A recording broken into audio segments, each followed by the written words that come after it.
as somehow being really absolutely awful. I mean, what a dreadful thing for people to do. I've seen an international political order that has led us into an endless series of foreign wars, which in many cases have made things worse, not better. And at the heart of all of it, corporatism, the big international businesses virtually owning politics, and the rich getting massively richer and the ordinary Joe being left behind. So things have gone badly wrong. And I think people have become very unhappy about this. They recognise this, and they're beginning to find political opportunities to express that. And Brexit was exactly that. Brexit was, despite everybody threatening us, everyone telling us it'd be a terrible mistake, the British people said, to hell with you. We want to take back power over our lives. And that's actually what it's about. That's what this reassertion of democracy is really about. Right. And we saw so much fear being put out there, so many naysayers, so many doomsdayers, really kind of warning the rest of the world, don't you dare think about reclaiming your sovereignty. What do you see would be the effect of Brexit for the world? Well, what Brexit shows, firstly, is that any campaign can win. Any campaign can win. You can beat the big guys, you can beat the establishment if you inspire ordinary people to engage in a democratic process. That's the first thing. And secondly, I just have a feeling that things aren't ever going to be quite the same again. Yes. I think it's such a fundamental. It's not just a British event. It's not just a European event. It is an event of global significance, and that's good. We need change. I mean, unless people think that voting can change things, why would you ever bother to vote? Mm-hmm. Absolutely. And so now you're here in Cleveland at the Republican National Convention. Donald Trump was just named as the Republican nominee. Are you here to endorse Donald Trump?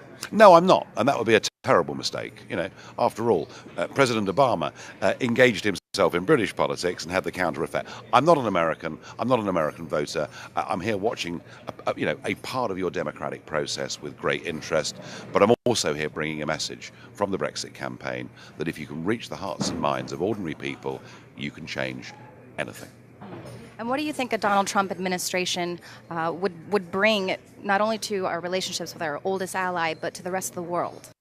Well, I think that remains to be seen. I mean, clearly Trump is fighting on an America First ticket, and there's a feeling that maybe the interests of ordinary Americans need putting higher up the food chain than perhaps they've been under the last couple of administrations. So we'll have to see. As far as we're concerned, I mean, look, let's be honest about it. You know, the UK and the USA, we are pretty much, we have been for a long time, the closest allies in the world. We've stood together through some pretty heavy stuff. And frankly, if we hadn't done that in the 20th century, the world would be a much darker place than it is today.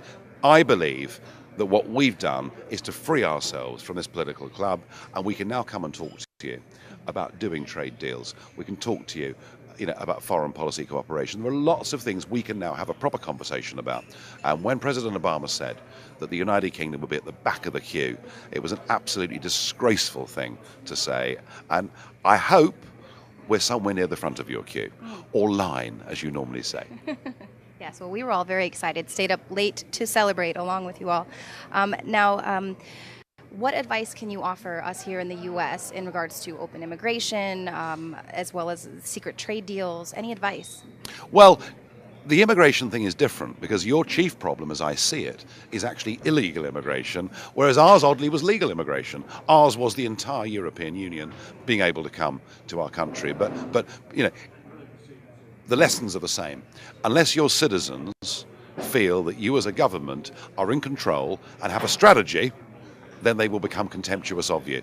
So different reasons, but similar result. And this stuff does matter to people. It matters to people hugely.